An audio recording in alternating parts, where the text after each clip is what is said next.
civilization, from the foundation of the use of an element called time, called a day, called a month, called a year. From the foundation of civilization up to this time zone, everything laid down and created was done by the black man. Everything, all right?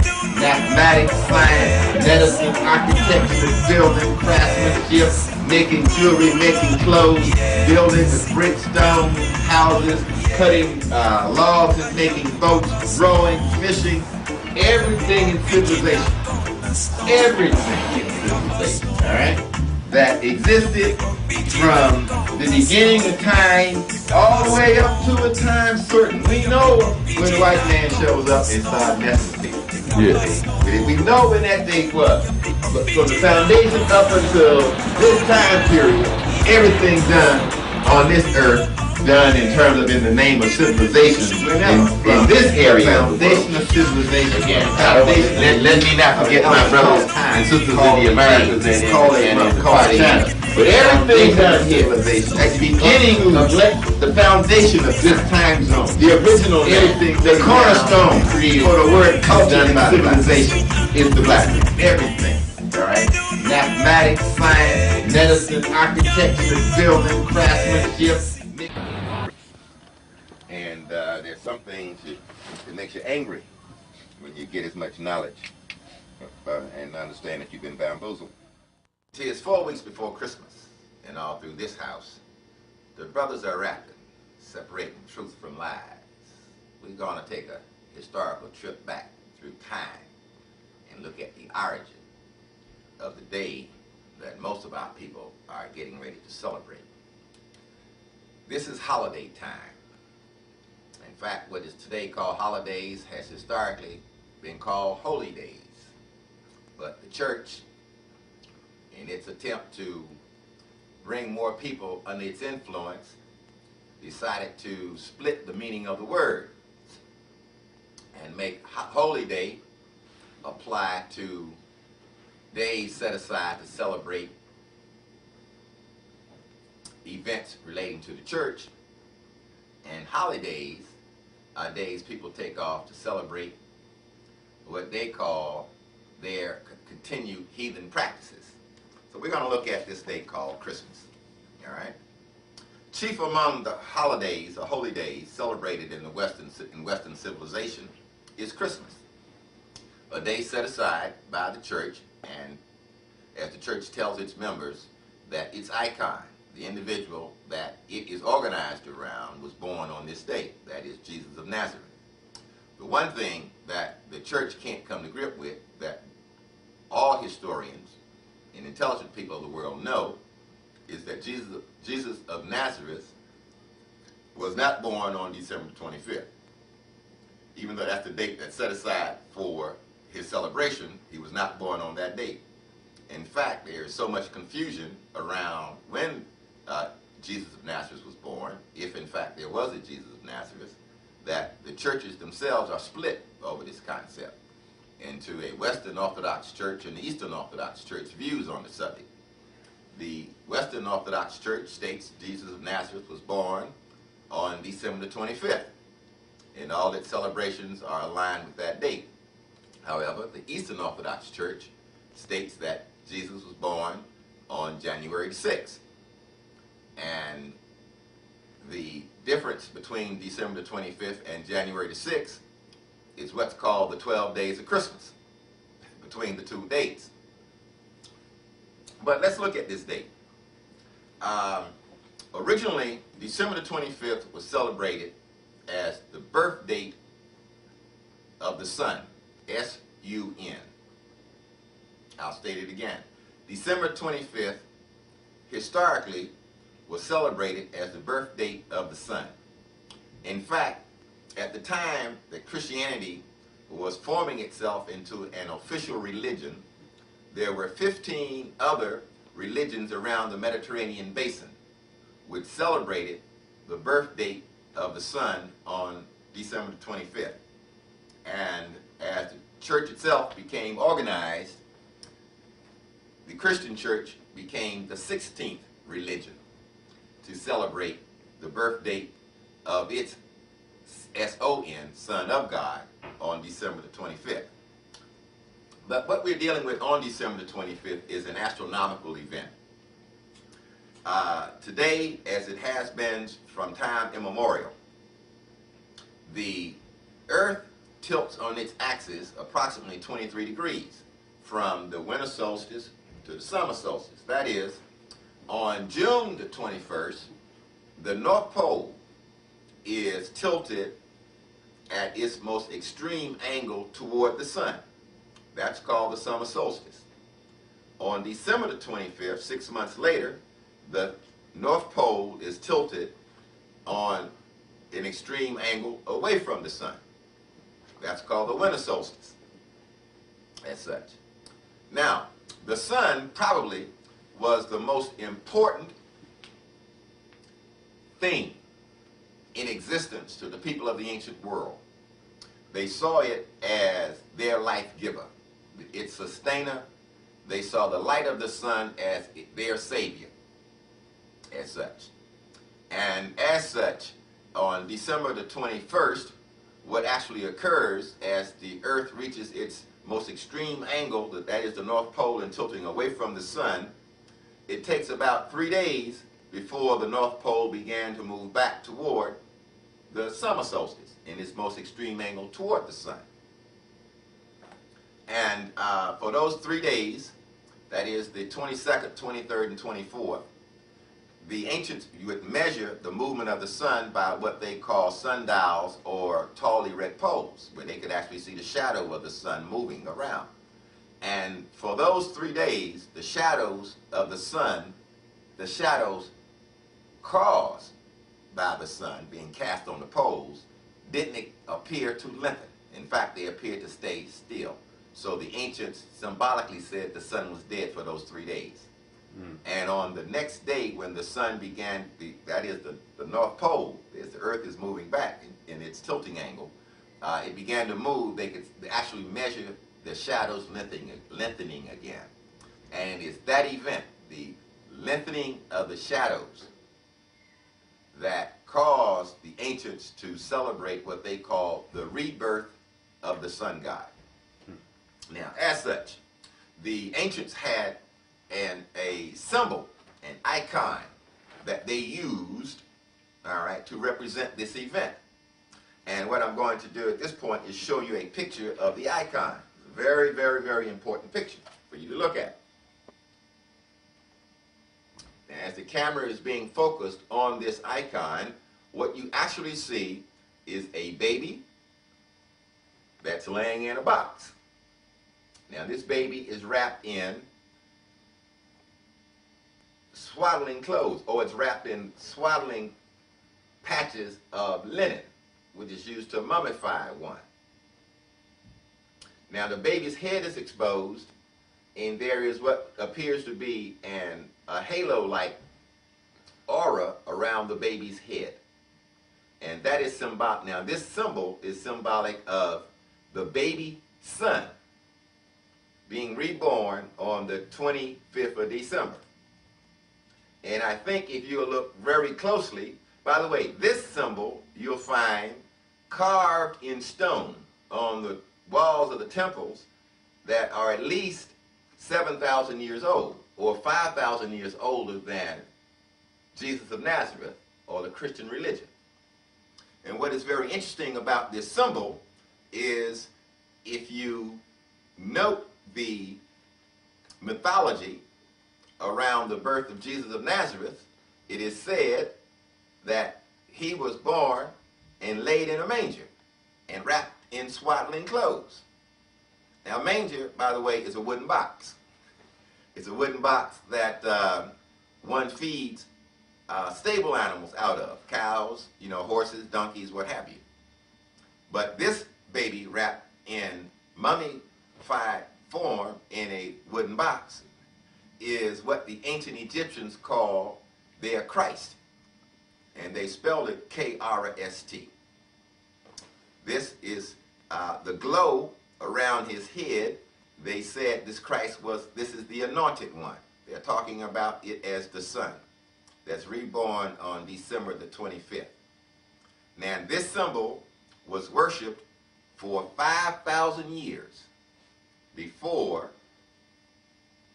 the Western Church said Jesus of Nazareth was born. As such. So the time period, worshiping and having fun and partying for the concept of the rebirth of the Son of God is at least 5,000 years older than what the Western Church will tell us. And as black people, it is very important for us to note that this is one of our original holy days, celebrating this event. The difference between our celebration, of course, and the celebration of Jesus of Nazareth is with the invention of the Western Church. They are claiming that in 5,000 years of black history prior to their event, that this was just an idea or a concept. The Christ was an idea or a concept in the minds of man. So in the black world order, when we had our celebrations, we were celebrating an idea of the rebirth of the sun god. But with the advent of their church, they are stating, or with the birth of Jesus of Nazareth, that the holy event, which is carved on the walls of the temples of Egypt, actually became real and took place in humanity. And a little baby was born to one Mary and one Joseph, who they named Jesus, and this is the Son of God.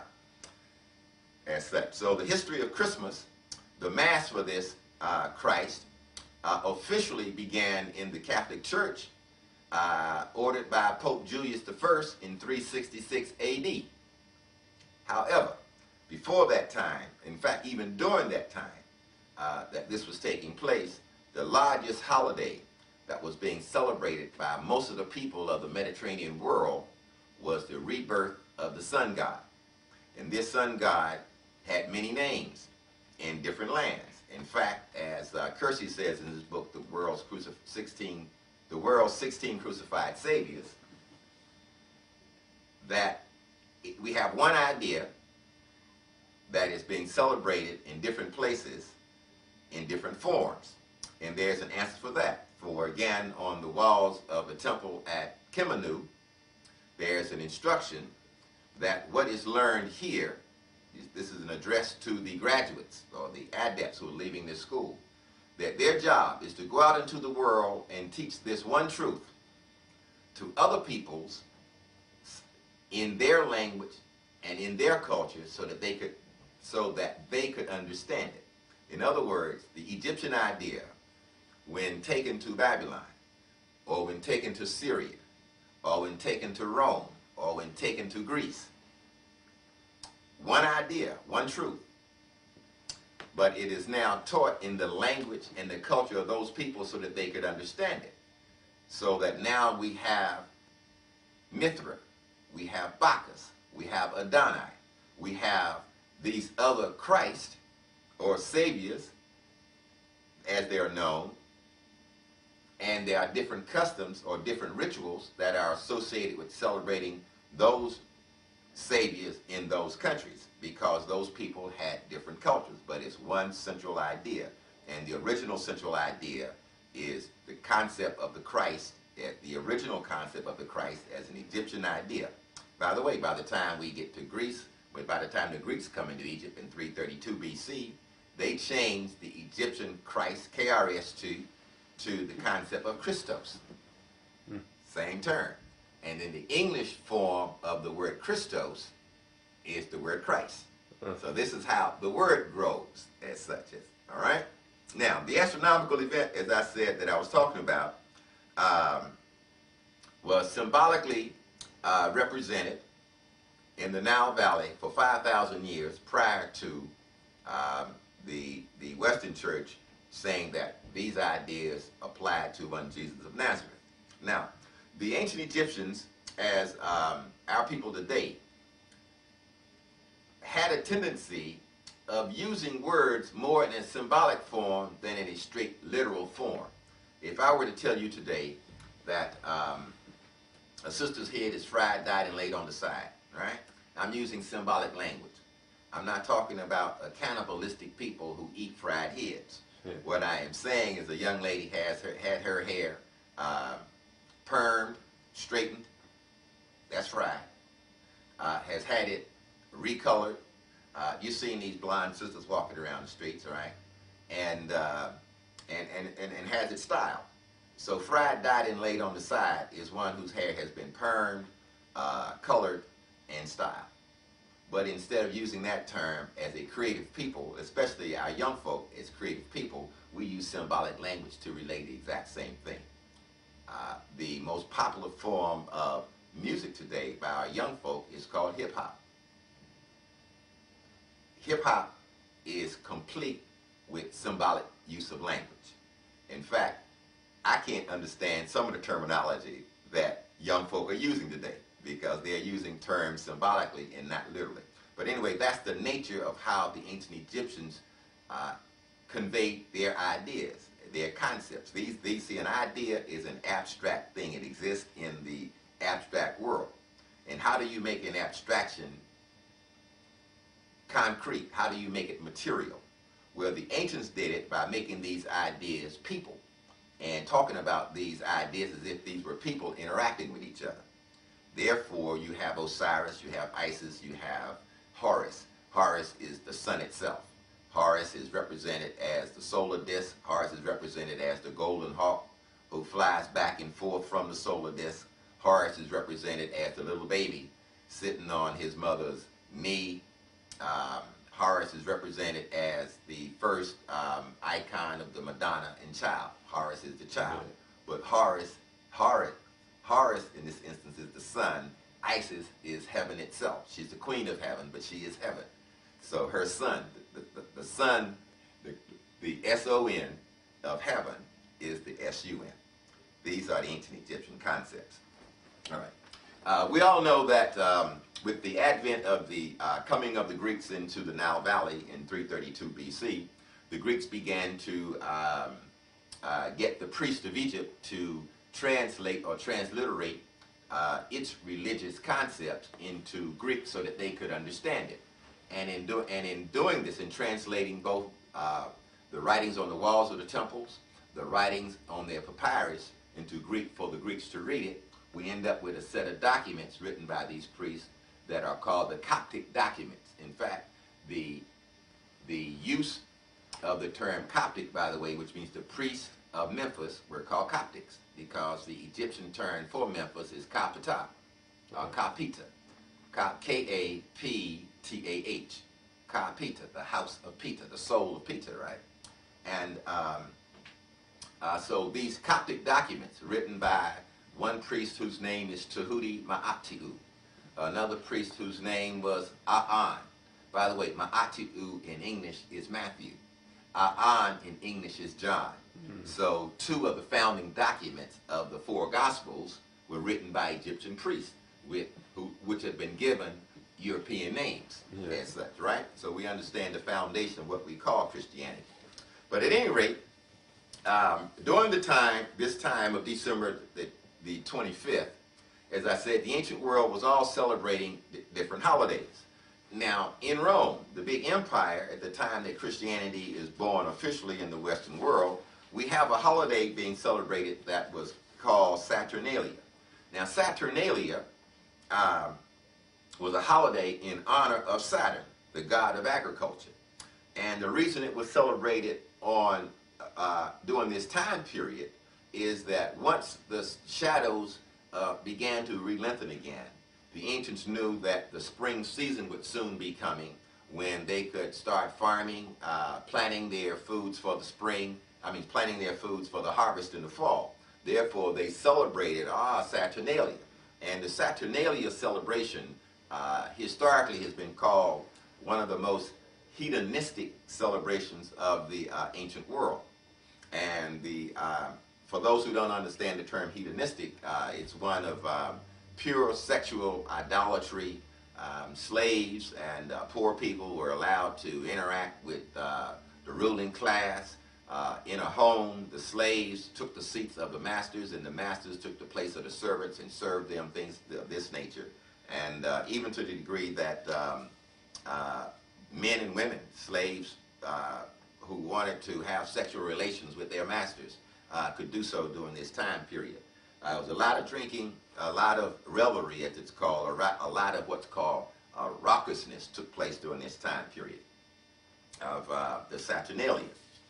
And in addition to the Saturnalia being celebrated, the Romans also celebrated the rebirth of the one of the gods of Rome, Sol Invictus. Now, Sol Invictus, Sol, S-O-L-E, is the sun, the invincible sun.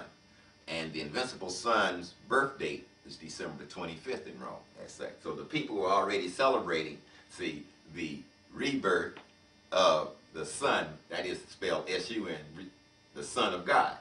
And it's real easy to get these people to change the term celebration of the Son of God, S-U-N, to the celebrating of the birth of the Son, S-O-N, of God. Yeah. See, they just changed the same phonetic sound, the same sound value, right? But they changed the spelling. And the changing of the spelling is the flim-flam. See, the changing of the spelling is the scam.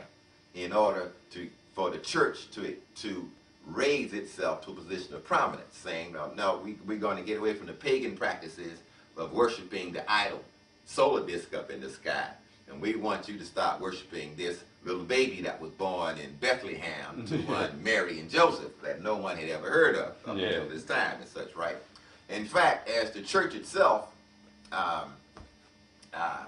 came into existence, the church didn't celebrate Christmas. See, the church's only holiday at its inception was the celebration of what they called Easter, or the resurrection of Christ, not the birth of Christ, because they had no idea or clue from anyone or anywhere when the Christ was born.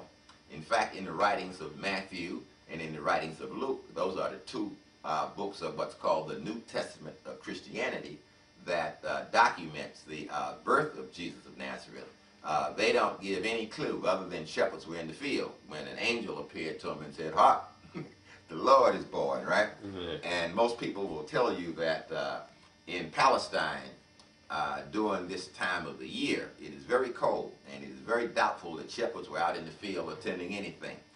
Shepherds don't attend flocks in the winter outside, so that's just another bit of history.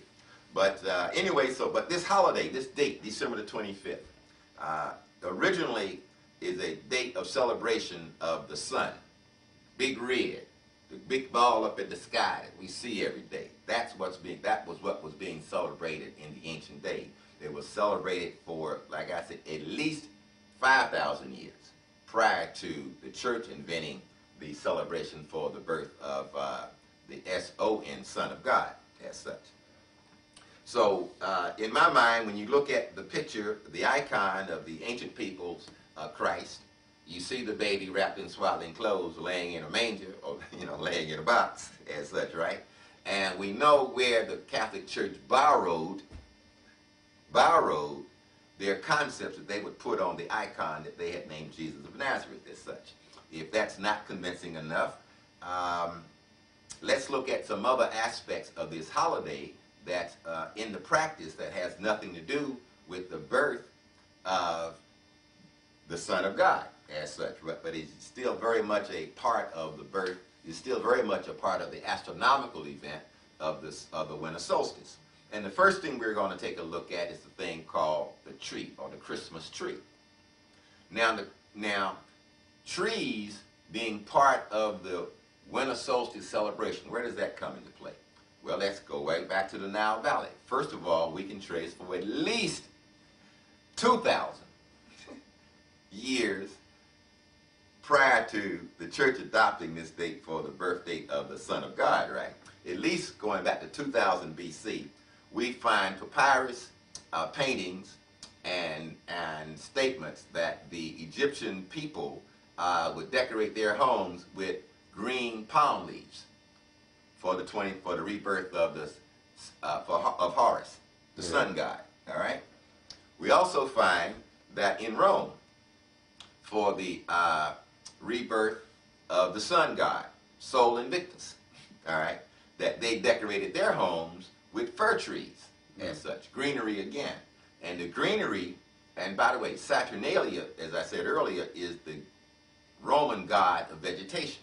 See, and so what they are celebrating by putting the green tree in the house, they are celebrating the knowledge that spring is coming, when everything would green back up, when they could plant their crops right and food would be growing again. So it's a vegetation holiday, or it's the observation of the fact that vegetation will be coming back again. Is what part of this the celebration is, as such, in terms of Saturnalia. So we have the Christmas tree, or we have the December 25th tree. I won't call it Christmas. The December 25th tree is being celebrated or used in both Egypt and in Rome.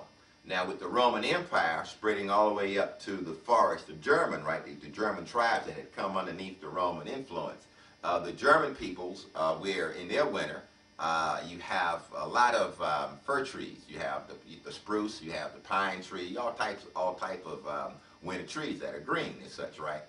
These German peoples also celebrated the fact that spring would be coming back after this point by decorating their homes with green fir trees and such. So the Christmas tree had nothing to do with Jesus of Nazareth, but it's what the church would call a pagan or heathen icon that's in the homes. In fact, at one time, the church outlawed all of this stuff. You know, the fact that it's back with us again is very interesting, and the fact that in churches today, you find everything we're talking about, the Christmas tree, Santa Claus, mistletoe, all that stuff are in churches now. The church not only made a compromise with it, they've become a part of these pagan or heathen celebrations by having the icons of those pagan and heathen celebrations as part of their celebration for their real Son of God, as such. We can even go back further and add the Yule log. Now, the Yule log, the Yule log comes from a ritual known as Yuletide, which was a pagan festival of fire, and this festival used the burning of the log, all right, to denote, they used the burning of the log to denote the power of the sun that is being reborn and such, right? And they would light this log on the night of December the 24th, or what they call the winter solstice eve. No, I'm sorry, the rebirth, not winter solstice eve, but the rebirth eve, right? Now, the day traditionally, I'm sorry, it was the winter solstice eve, pardon me for a minute. That is on the December the 20th, the eve before the longest night and the shortest day. That's when the log was lit, right? And again, it was lit there and would burn throughout the holiday through the rebirth of the sun. So from the solstice itself through the morning of the rebirth of the sun, God itself, we're dealing with Big Red, right? This log is burnt. And by the way, the word Yule derives its name from the Norse word U-L-E is Yule. But the Norse word is Y-U-L. Y-U-L-E is Yule. The Norse word is Y-U-L or J-U-L, and it means wheel.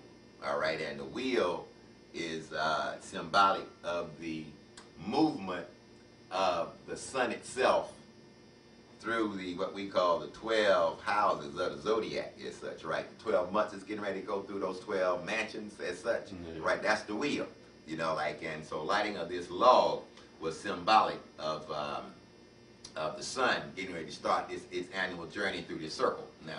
Now the Celtic Druids, they also had a solar festival in which a log was burnt after dinner, all right? And again, it was burnt after dinner on the eve of the rebirth of the sun. So we're dealing with the solar disk. We're not dealing with a baby born to a woman at this point, right? In terms of what the symbols that are being used in the holiday actually represent. Another symbol that is used quite a bit in the celebrations of Christmas in several societies around the world is that of hanging this plant called mistletoe.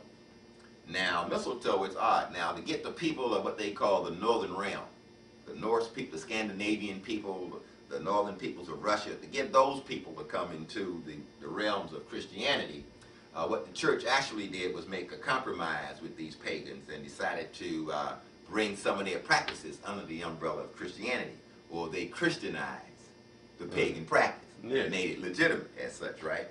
And the just a very short history of mistletoe. Again, in the Norse mythology, or the northern people's mythology, the goddess Frigga. Now, Frigga is, by the way, is the goddess of which the day Friday of the week is named after. It's Frigga Day. Frigga Day. That's named after her as such, right? Mm. But a lot of people don't know that. I didn't. We do all these pagan things, all these heathen things. We continue these European practices, right? And not even know them. But at any rate, Frigga, allegedly when her son Baldur is born, right, she makes a declaration. She tells all the people, all the plants, all the animals that this is her son and that nobody and nothing can bring harm to him, right? And one of her adversaries, the trickster, the Norse god of the trickster, right, his name is Loki. Loki decided to have Baldur killed. And so he tricked one of the other lesser gods into fashioning an arrow out of mistletoe and had him shoot Baldur with it. And this killed Baldur, right? Frigga was so upset that her son was killed, right? That what she declared from that point forward, that mistletoe could never be used for evil again. It would only be used for love. And so out of that mythology, right, the Norse people would hang mistletoe up, and when people meet under the mistletoe, they kiss as such. So again, in your homes on the 25th of December, and the homes of a lot of people on the 25th of December, you're going to see this little plant growing, which comes out of Norse mythology, right, about a son being killed with an arrow made out of this. It has nothing to do with the Son of God, either the solar disk Son of God or with Jesus of Nazareth. But yet, this heathen practice has been brought into the religious practices of Christianity. Right. And I'm sure in some churches, you will probably have mistletoe hanging also, even though people not married not supposed to be kissing anybody in the church or anything else, right? We find all those things. And one last thing, going back to the poem, The Night Before Christmas, and Washington Irving's short stories about Christmas. All of these occurred in the early 1800s. In fact, by the way, you know, the New York City Police Department was created because of the 1828 Christmas riot in New York City, as such, right? Where the poor people who were so upset they didn't have nothing and what have you, they went on a rampage, y'all, you know, and messed up the merchants and things, right? They was taking stuff. I'm talking about a riot, but it was a riot where they took stuff from merchants. So the merchants came back with the idea of getting the New York City government to officially organize a police force to protect them. And then Christmas, among everything else, after the writing of the poems, especially that poem of by Moore of the night before Christmas, the Christmas Carol, I think it's called, in 1822, the merchants decided to take this holiday and broaden it in order to increase their sales. So instead of this date being a holy day, see, they pushed it as a holiday. And as a holiday, it's a merchant's day. And so it's the merchants that came back and brought all of these elements out of the pagan practices of Europeans to put it together to make this a holiday for themselves. So this is a commercial holiday that is celebrated at the time that the world has always celebrated the fact that the earth has begun its 6 months journey back toward the sun, in which we will reach the summer solstice and the period when the earth gets warm again. One last thing, going back to the tree, the mistletoe, the Yule log as such, right? Now all of these are icons of what we call astronomy, not astrology, astronomy, and we're dealing with the seasonal change. That is the fact that spring is only 90 days away after the sun is reborn. Then when spring comes, everything will green back up. Therefore, we're going to celebrate these things. And so for all of the wreaths the Christmas wreaths that you see hanging in streets and shopping centers, for all of those of you who have them hanging on your doors, whether they are green, made out of aluminum foil, or made out of white fuzzy snowball dust, you know, whatever you do to create your wreath, right? Again, the wreath, even though they are colorful today, are representative of the tree. It's the same thing as the tree, your home's being decorated in something green, or being decorated with green palm leaves like they did in ancient Egypt as such, right? It's a declaration that you are making, all right, to the heathen gods of the ancient world as such. Has nothing to do with the birth of a Jesus of Nazareth as such, even though a lot of people think so. Yes. Now the funniest character of all in addressing the celebration of Christmas is the one known as Santa Claus. I have a thing, an old lecture I used to do where I said, Santa Claus is Satan's cause, and Satan's cause is Santa Claus. And why do we say this? In the book of Matthew, it is said that man can't have two masters. You're going to love the one and hate the other, right? You can't, in other words, if you can't love God, which is spirit, and mammon, which is materialism and such, right? Well, the odd thing is this that you people are doing on Christmas, and I want you to stop and think about this very, very, very carefully.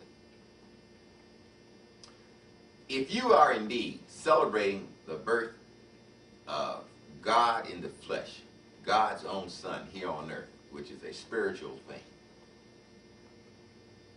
and you know that spiritualism and materialism are in direct conflict with each other, how can you have your children go sit on Santa's lap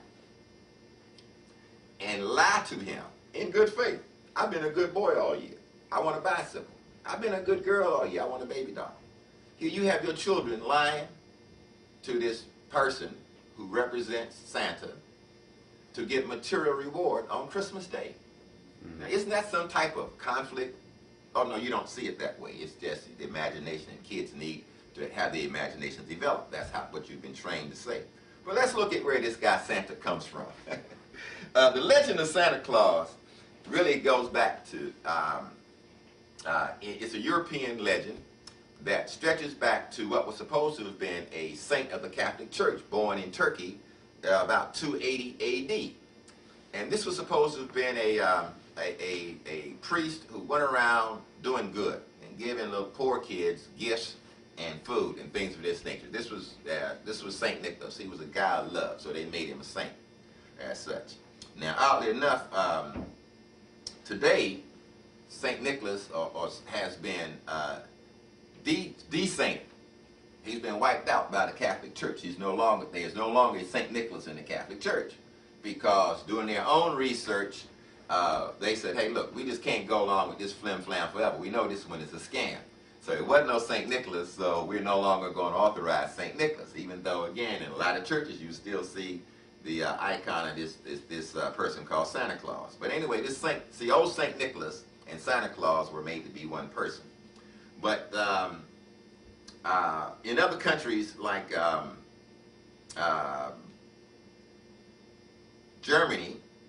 Switzerland, he was called Chris Kind. In Germany, he was called Chris Kringle. By the way, and they say that Chris Kringle means Christ child or Christ kind. It's kind of strange what they're saying about it. In Scandinavia, a jolly elf named Joe Tutman was thought to deliver gifts in a sleigh drawn by goats. The English legends explains that Father Christmas visits each home on Christmas Eve to fill children's stockings with holiday gifts. Peter Noel, which is responsible for filling the shoes of French children, right? In Russia, it is believed that an elderly woman named Babushka purposely gave the wise men wrong directions in Bethlehem so they couldn't find Jesus. Later, she felt bad but could not find the wise men to undo her damage. So to this day, on January 5th, Babushka visits Russian children, leaving gifts at their bedsides in hope that one of them is the baby Jesus and she will be forgiven. Kind of silly, huh? In Italy, a similar story exists about a woman called La Bafana, a kindly witch who rides a broomstick down the chimney of Italian homes to deliver toys into the stockings of lucky children. Ooh. Lot of pagan and heathen practices, right? Yeah. But in 1822, Clement Clark Moore, an Episcopalian minister, right, wrote a long Christmas poem for his 3 daughters entitled An Account of a Visit from St. Nicholas. Now, Moore's poem, which he was hesitant to publish, is largely responsible for our modern image of Santa Claus, right, as a right jolly old elf, and with a supernatural ability to ascend up a chimney with a mere nod of his head. What I'm talking about is "'Twas the Night Before Christmas" poem, right? That poem set the stage for how most modern people today still practice Christmas. Before 1822, see, that you didn't have this concept. You just had those earlier ones I had mentioned, you know, like the Swiss Kris Kringle, the German Chris Kine, Babushka, you know, those other personalities, right? In other words, in the different cultures, the people found a way during the winter solstice to give people gifts, continuing the old Roman Empire practice of Saturnalia, right? By the way, when you wanted to, something I left out earlier, is during the Saturnalia festival, right? The heathenism and what have you. See, anybody you want to interact with, you gave them a gift, be it male, female, or child. You gave them a gift. And so this continuing of giving of a gift goes back to this practice in the Roman Empire, practicing this Saturnalia as such. Now, those who oppose the celebration of Christmas point to the medieval compromise of the church to bring in the heathen practices by Christianizing their customs. In other words, from its foundation in 325 AD, right up through about 1500, the church continually legitimized these practices that they had been preaching against. See, if in fact the Son of God, born in spirit to man, you know, like to come and save the world and do all those things, it's, you know, like celebrating his birth would be enough. Right. You know, like, therefore, since he has arrived, there is no need to continue these heathen practices that believe that the Son is a person and his rebirth meant something to the earth and all these other things and such, right? So the church preached against this stuff. But the church very slowly, as I said earlier, in order to bring more people under its umbrella of influence, made compromises with those heathen practices and legitimized the heathen practices by Christianizing them. Therefore, we find them in the practice of a holiday to this date. The last thing I'd like to go over on the practice of Christmas, I think I said I talked about the tree. I talked about old Saint Nick himself. Oh, an important thing in this country a lot of people don't know. That is when the Pilgrims left England. They were actually called Puritans, all right? And in the early 17th century, in the early 1600s, there began to be this Protestant Reformation really taking root in England. And it reached such an extent that the one Oliver Cromwell and the Puritan forces of England took over England. They ruled England for a while. They pulled a coup d'etat. And when they pulled a coup d'etat and made Charles ineffective, they outlawed Christmas. You know, like in all of those heathen practices as such, right? But believe it or not, a few years later, Charles was able to muster his forces together. And the reason Charles I came back to the throne of England has more to do with the fact that the masses of people wanted to go back to their celebrations and didn't want to live under this strict rule of these English Puritans, Oliver Cromwell and his boys. So they helped Charles overthrow the Puritans and put Charles I back on the throne so they could continue their holiday practices.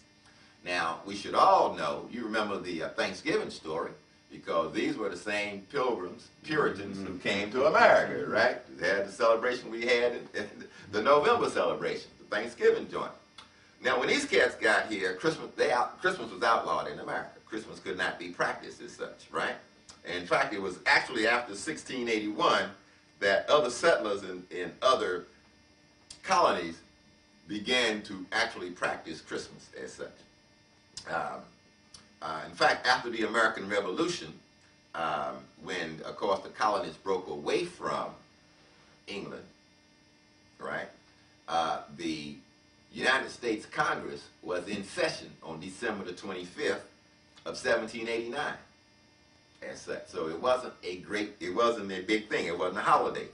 And it really wasn't until later on in the 19th century, in the 1800s, that Americans began to embrace Christmas. In fact, it is said that Americans reinvented Christmas, or Americans invented the modern Christmas as such, right? And thanks mainly to two people. One, in 1819, was a gentleman named Washington Irving. He was a novelist or a writer as such, and he wrote a book called The Sketchbook of Jeffrey Crayon. And in this sketchbook, he wrote a lot of short stories about how Christmas was being celebrated in England, in an English mansion as such. And so the lighting of tree, the decorating, you know, like the mansion with holly and mistletoe, and with wreaths that were the greenery that was left over from cutting down the trees, and the branches fall off the pine trees or the fir trees. See, they used the branches and put them in a circle and tied them together so they would be additional decorations. And most of this comes from this writer, Washington Irving's book on how to celebrate Christmas as such. And the second book that was written is a book that was written in 1822. Actually, it was a poem written in 1822 by an Episcopalian minister named Clement Clark Moore, who wrote a Christmas poem. And you've all heard of it, "'Twas the Night Before Christmas." See, and in doing, and when he wrote his poem, Moore synthesizes all of these European Kris Kringles and Christ Kind and all these characters, right, into a different kind of a person. See, he makes him an elf, a jolly elf, right, in a red suit with a white beard. And instead of his sled being drawn by goats, he gives him reindeer, you know, things of this nature. But he wrote this poem to entertain his daughters. But in doing so, there are a lot of what's called Masonic symbolism in his poem also. And he was afraid to publish it for that reason. So it was just a poem for his daughters, but yet the poem got out. And of course, you know, the story later, it's become an American icon in terms of what and how to celebrate Christmas. So from the mid-1800s forward, Christmas, the idea of Christmas, and all of its decorations and all of its, what I call chicanery, right, was basically based on the writings of these two Americans on how to celebrate what was supposed to be a holy day. But it's one other thing here we have to look at.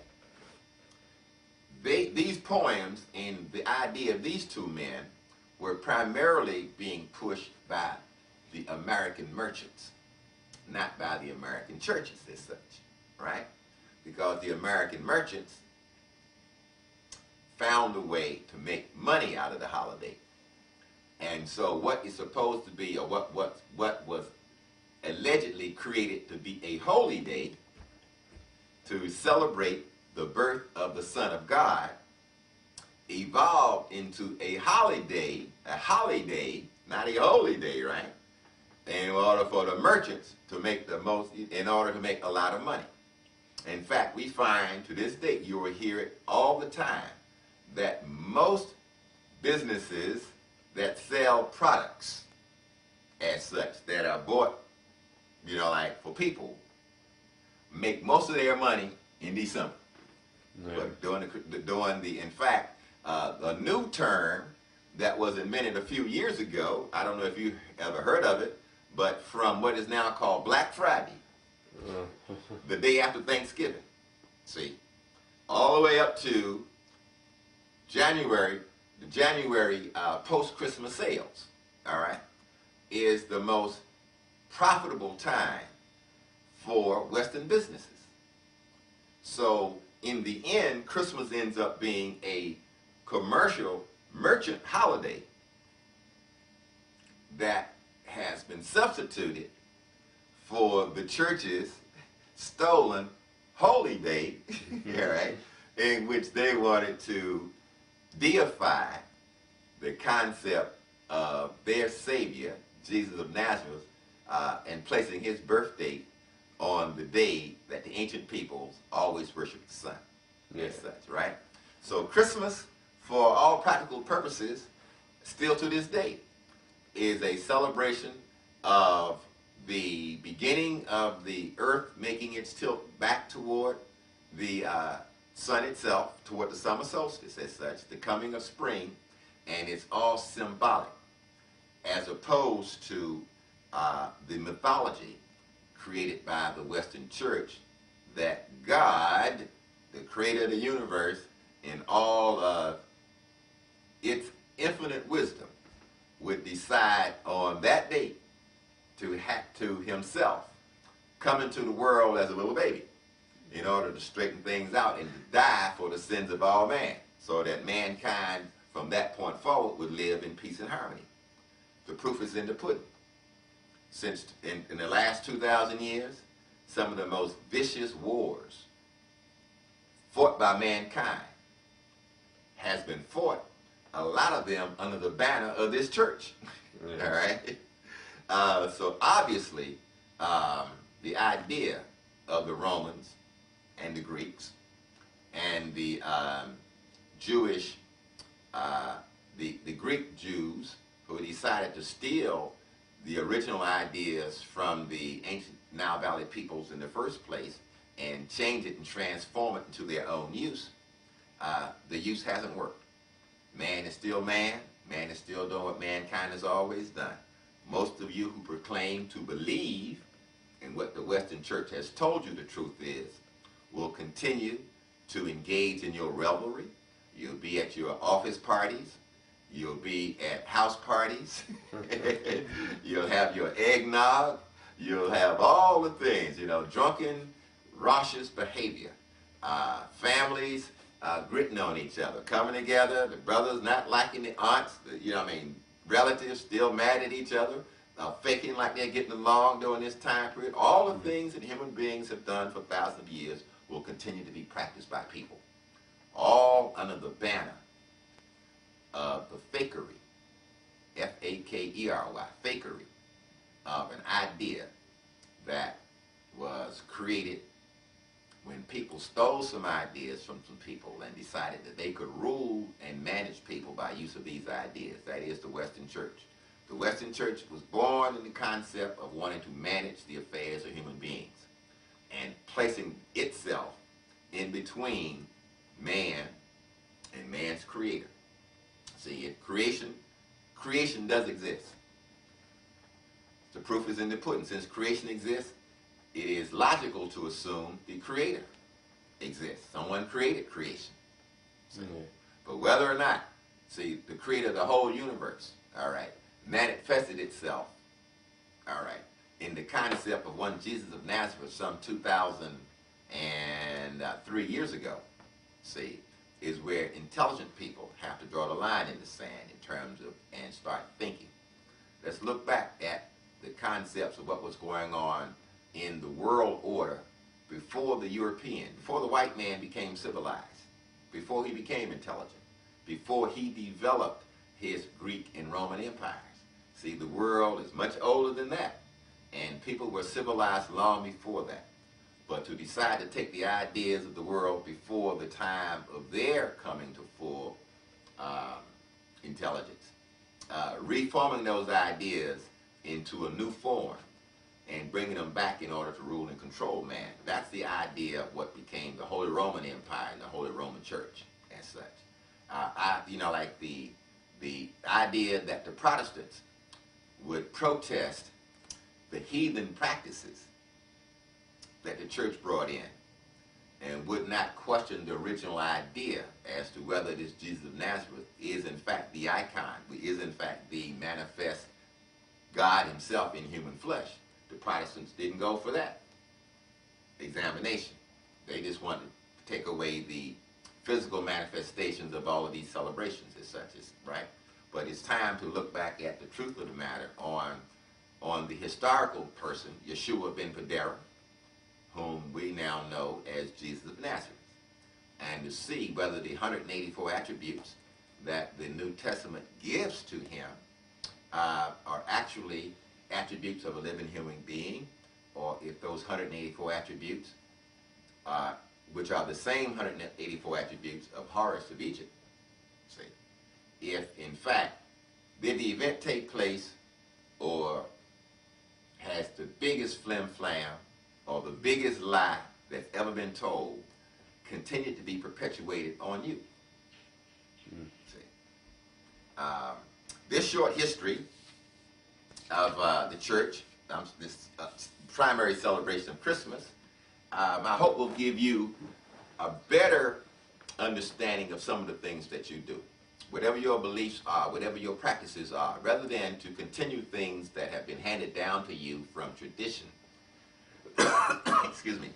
It is time that intelligent human beings take an in-depth look at the things that they do to see where they really have come from. Now, I hope that this time of year will be joyful and gleeful for you. I agree with those who say that there's a energy that comes from the sun itself when the earth is tilting back into the graces of its rays, that gives people a reason for joy and celebration, especially those of us here in the northern hemisphere when this is the winter season and it's cold and drab and dreary out. There is life, there is hope, the spring is coming, the plants will grow again, foods will be available again, everything will start afresh, and the annual renewal is well underway. And those are things to celebrate in intelligence and good sense, not just out of tradition and what's been handed down as a flim-flam. Yeah. And for us who are poor people, you'll save thousands of dollars every year. I mean, from your electric bill, from not burning all those silly lights and things decorating your homes, from all of the ornaments and these other things that you buy. I mean, all this is being done out of nothing that actually happened. And you would be, as a spiritual person, much better off dedicating your time and energy to the idea of celebrating the concept of God's Son being born, and not continuing to practice so many rituals that are associated with ancient heathen peoples who had not yet reached the full level of intelligence. Thank you very much.